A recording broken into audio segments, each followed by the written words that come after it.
Kenapa kami ditinggalkan di sini? Diperkeras suaranya. Kok diem gak jawab? Paham istrinya. Oh, ini pasti diperintah Allah, nggak boleh ngasih penjelasan. Maka nanya yang ketiga kali. Diperintah Allah ya. Nabi Ibrahim nggak noleh, berhenti, terus menganggukkan kepala karena nggak ada larangan ngasih isyarat. Nggak ngomong iya. Istrinya jawabannya indah sekali. Sayang, lanjutkan perjalanan, tinggalkan kami, jangan resah, jangan gelisah, mantapkan langkahmu. Kalau Allah yang suruh, pasti Allah yang ngurus. Jangan kamu pikirin, lanjutkan. Anakmu biar aku yang urus. Masya Allah. Yang saat itu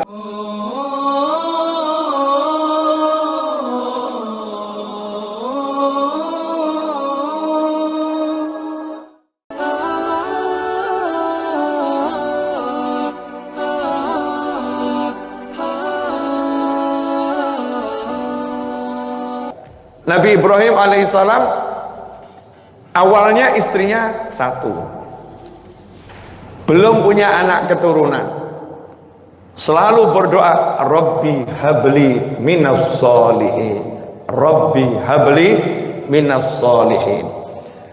Sudah Nabi dan julukannya Khalilullah, Nabi yang julukannya kekasih Allah, itu masih minta Rabbi habli minas sholihin. Ya Allah, karuniai aku anak keturunan yang masuk dalam kelompok orang-orang soleh. Nah, sementara kita yang banyak salah, doa minta anak soleh ini jarangnya luar biasa. Gak sering diucapkan, gak istiqomah dipanjatkan, gak secara kontinu dilakukan. Sebelum punya anak, bahkan setelah punya anak, doa ini seakan-akan gak penting, permohonan ini seakan-akan gak urgent. Padahal keluhan yang saya lihat di masyarakat, tidak sedikit orang tua yang mengeluhkan perilaku anak-anaknya. Kenapa anak saya begini? Kenapa anak saya begini? Anak saya susah diatur. Anak saya setelah menikah lupa sama orang tuanya. Anak saya kuliahkan tinggi-tinggi, sekarang kerja di luar pulau, disuruh pulang nggak mau, pilih pekerjaannya daripada orang tuanya. A sampai Z, keluh kesah tentang perilaku anak yang nggak menyejukkan hati, nggak menyejukkan jiwa. Itu terjadi sementara doa minta anak soleh kurang dilakukan. Maka pelajaran pertama pada malam hari ini adalah Rabbi habli minas sholihin, minta anak soleh. Singkat cerita, Nabi Ibrahim kemudian menikah lagi.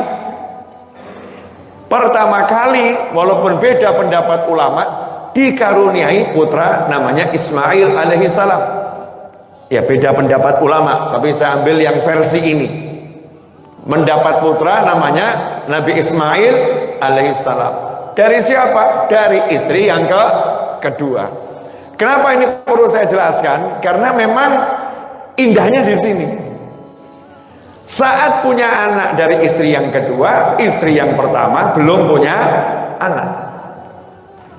Dua wanita yang sama-sama mencintai dan dicintai oleh seorang nabi.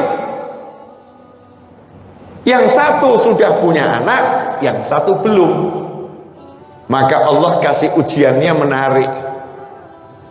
Nabi Ibrahim diperintahkan membawa istri keduanya pergi menjauhi istri pertamanya dan meninggalkan istri keduanya serta anaknya yang masih bayi. Diperintahkan oleh Allah Ta'ala tinggalkan di padang Sahara sana yang gak ada manusia di sana, gak ada kehidupan di sana, gak ada siapa-siapapun di sana, yang ada cuman batu dan pasir, bahkan pohon itu tidak ada, gak ada kehidupan.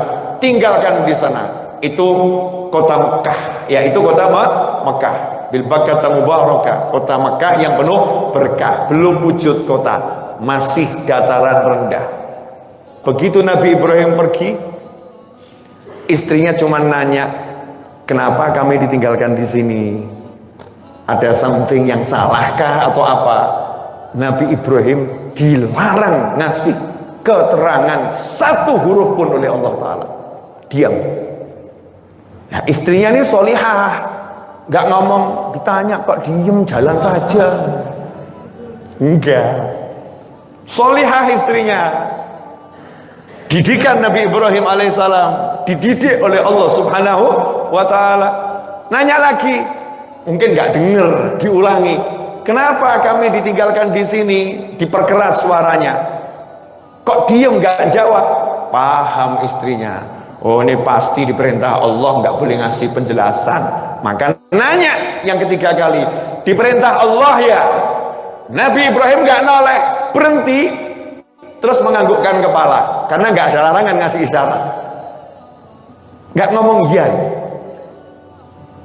Istrinya jawabannya indah sekali.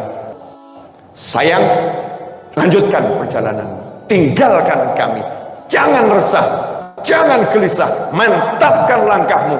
Kalau Allah yang suruh, pasti Allah yang ngurus. Jangan kamu pikiri, lanjutkan, anakmu biar aku yang urus.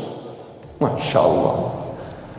Yang saat itu meninggalkan istrinya dan anaknya, kemudian berbalik, berhenti, kemudian berbalik, melihat ke arah titik ditinggalkannya itu sekarang jadi Ka'bah.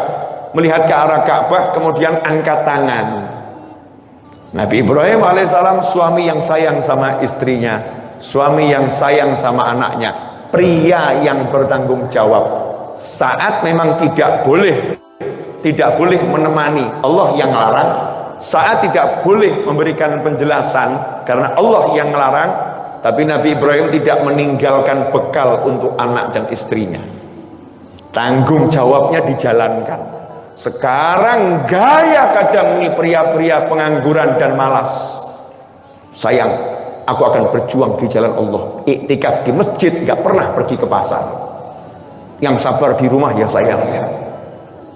Malas sebetulnya cari nafkah ke pasar, malas bekerja. Alasannya, aku akan berjuang di jalan Allah. Iktikaf di masjid, baca Al-Quran, zikir, sholat, dan lain sebagainya. Istrinya nggak dicarikan nafkah, anaknya nggak dicarikan nafkah, dan berkata pada pasangannya, yang sabar ya sampai Allah kasih kita rezeki.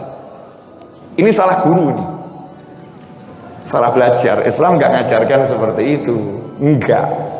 Waktunya ke masjid, waktunya ke pasar, waktunya bergerak.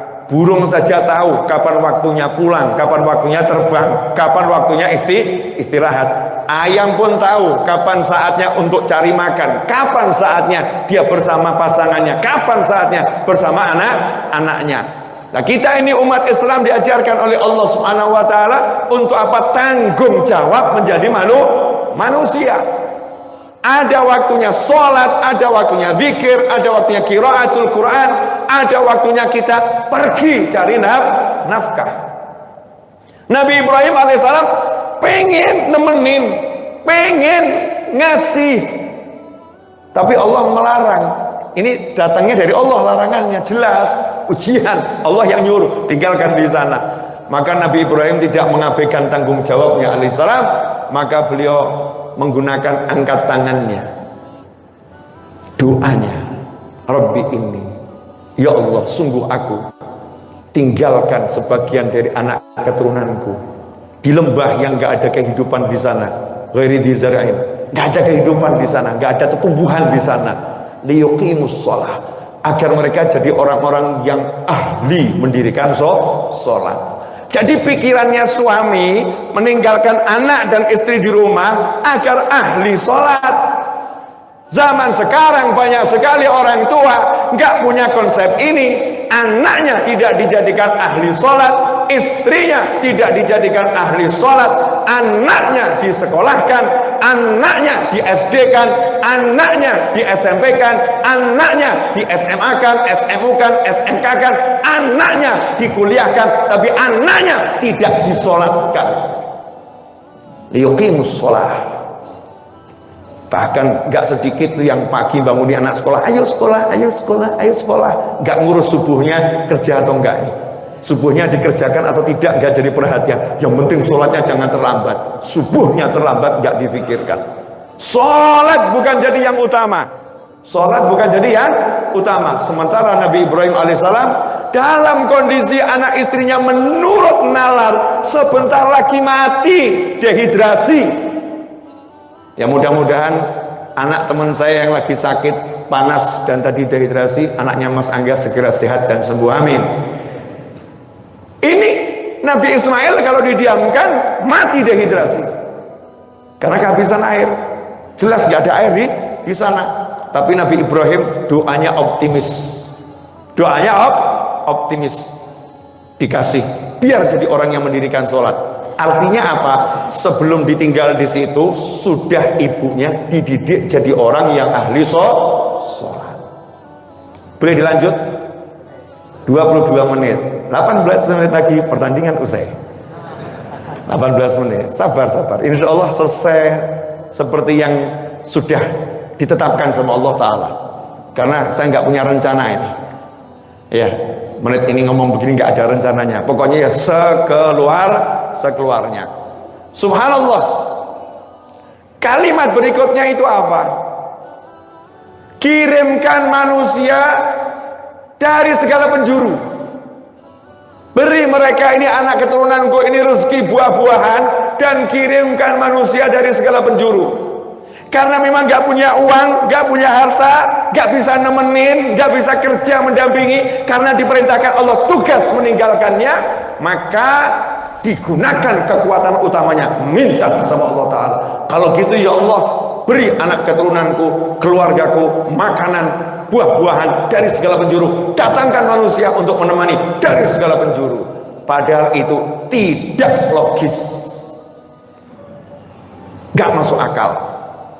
Kenapa gak masuk akal? Ya udah jelas gak ada manusia, udah jelas bekalnya itu cuma cukup untuk 2-3 hari, udah jelas gak ada musafir pernah lewat sana. Udah jelas ini tempat siapapun ditaruh di situ menurut hitung-hitungan pasti mati. Nah, kok Nabi Ibrahim mintanya itu aneh. Nanti mereka ini akan beranak pinak, ini anakku ini akan punya anak yang banyak, akan jadi orang-orang yang mendirikan sholat. Dan aku minta dikirimkan buah-buahan kepada mereka ya Allah, dan kirimkan manusia yang banyak dari segala penjuru kepada mereka. Masuk akal kan? Karena paham kalau udah Allah yang nyuruh pasti Allah yang menjamin. Untuk keselamatan anak istrinya saat ditinggalkan, Nabi Ibrahim tenang. Nabi Ibrahim tenang. Tapi setelah itu menjalankan kewajibannya sebagai seorang suami. Aku bisanya apa? Bisanya ngasih doa, kasih doa. Hasilnya gak punya air, gak ada teman, anaknya nangis. Menurut data statistik mati. Yang terjadi adalah sang ibu ini meninggalkan anaknya. Karena yang paling logis yang harus dilakukan tetap satu hal. Percaya Allah akan memberikan solusi, apapun itu nama solusinya, tapi tugasku sebagai seorang ibu, sebagai manusia adalah mencari air. Mencari air, meskipun nggak ada gerak. Paling masuk akal naik ke bukit Sofa di ketinggian, cari di sekitar ada nggak manusia yang bisa dimintai tolong. Di Sofa nggak ada, lari ke Marwah, sehingga tidak berhenti bergerak. Sofa Marwah, Sofa Marwah, Sofa Marwah, Sofa Marwah 7 kali. Allah munculkan rezekinya nggak jauh. Yang dicari air, betul ya?